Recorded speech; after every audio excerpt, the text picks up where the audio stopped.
isinusulong po ng DepEd ang school level class resumption pagkatapos ng sakuna o ng masamang panahon para daw maiwasan ang learning loss.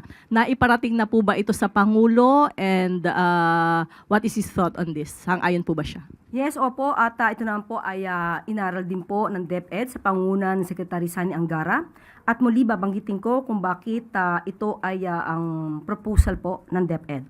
Ayon sa DepEd, mas gusto po nila magkaroon ng flexible at nakabase sa actual situation ng bawat school at community. Hindi yung automatic na pare-pareho ang suspension sa buong province, city, or municipality. Magkakaiba kasi ang geography, risk at conditions sa bawat lugar. Kung safe, pwedeng mag-resume. Kung hindi safe, suspended.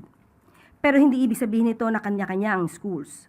Mahalaga ang coordination at shared responsibility with the LGUs, kasama ang clear safety assessment, timely communication at accountability bago magdesisyon. So ito po ay palalawigin ni Secretary Sani Angara at pag-uusapan ito sa mga eskwelahan para alam nila kung paano magbigay ng ulat kapag mayroong masamang panahon.